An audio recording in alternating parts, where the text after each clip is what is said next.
En paratennis, c'est l'un des meilleurs au monde. À Paris, Frédéric Cattaneo participera à ses 4e Jeux paralympiques de suite. Déjà médaillé d'argent à Londres en 2012 en double, le Sartois, à domicile, compte bien garnir sa collection de médailles. La force de l'habitude. Se préparer à des Jeux paralympiques, Frédéric Cattaneo sait faire. Seulement voilà, en 2024, les Jeux sont à la maison. Ça fait 4 ans que j'attends ce moment avec impatience et du coup, quand la cérémonie d'ouverture va se finir, c'est là que le chrono va se déclencher et que les premiers tours de la discipline paratennis va commencer. En attendant, sous les ordres de son entraîneur de toujours, Gilles Gagier à Coulennes au nord du Mans, il faut répéter les efforts. Roule, resitue. Faute! Pour regoûter au métal paralympique. C'était en 2012, en double, avec une médaille d'argent inattendue. Depuis, Cattaneo a pris du galon et de l'expérience. Et à Paris, le Sartois va pouvoir rêver grand. Associé en double à Stéphane Houdet, le Nazérien triple champion paralympique, la paire ligérienne fait partie des belles chances de médaille françaises. Je sais qu'on nous attend, donc il faut se préparer pour et essayer de faire vibrer le public et tous les gens qui vont nous suivre durant cette quinzaine pour essayer de faire le meilleur résultat possible et le Graal, d'essayer de récupérer une médaille, quelle que soit la couleur, ça sera déjà très très bien.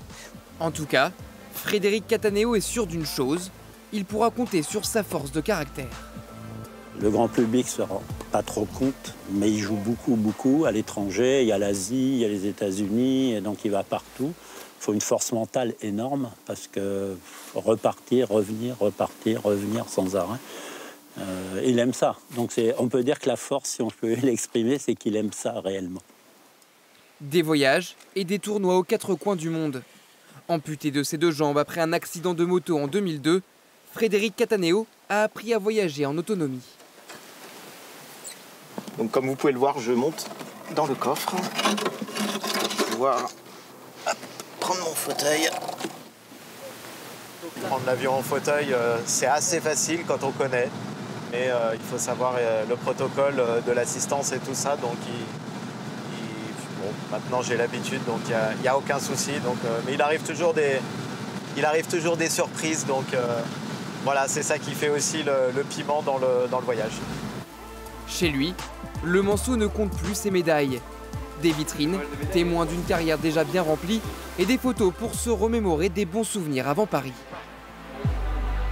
C'est que des photos positives, c'est que des photos de victoire. Donc moi j'ai encore de la place sur le mur, donc j'ai envie d'en mettre d'autres. Voilà, allons-y. Frédéric, nous sommes maintenant dans votre jardin pour aller plus loin sur ces notions de Jeux paralympiques et de handicap. Alors pour les Jeux de Paris, il reste encore beaucoup de place, il y a encore beaucoup de boulot.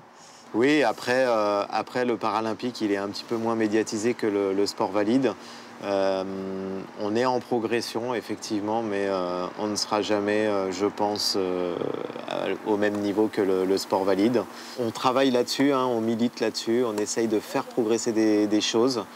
C'est vrai qu'on a des fois un petit peu de mal à se faire entendre, mais voilà, on continue.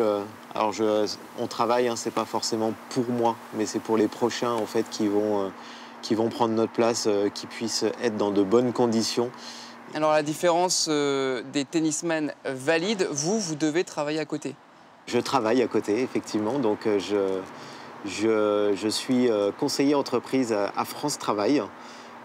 Donc j'ai un contrat spécifique qui a été avec la fédération et France Travail, du coup, avec un aménagement de planning pour pouvoir jongler entre ma discipline sportive et ma carrière professionnelle. C'est des choses qui n'existaient pas avant et je suis très fier de pouvoir profiter de cette méthode. En quoi votre accident a changé votre vision de l'handicap ? Moi, avant mon accident, le handicap, je ne savais pas ce que c'était. Pour la simple raison, c'est que on n'en informait pas les gens. C'est vrai que de plus en plus, on montre des choses. On a les Jeux paralympiques et puis il y a des reportages qui sont diffusés sur le handicap. C'est vrai qu'avant, le handicap, c'était quoi ? On montrait le Téléthon.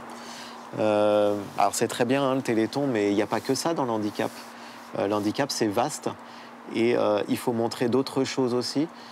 Et après, moi, quand j'ai eu mon accident, franchement, je ne savais même pas qu'on pouvait faire du sport quand on avait un handicap. Est-ce qu'on peut dire que le sport a sauvé votre vie? Oui, après, ça a été un vecteur qui a été primordial pour moi et pour m'en sortir de mon handicap. Hein. Et moi, ma vie, je la mets... moi, elle est comme un livre, en fait. Le tome 1, eh ben, c'était ma vie valide, où j'étais le prof de tennis qui donnait des cours à des enfants et à des adultes. Et ce tome 1, il s'est refermé. Et là, il y a le tome 2 qui s'est ouvert. Et ce tome 2, c'est ma vie avec mon handicap. Et tout ce que j'ai pu vivre, tout ce que je peux vivre et tout ce que je vais vivre plus tard. Et j'espère que ce tome va se fermer, mais dans très très longtemps.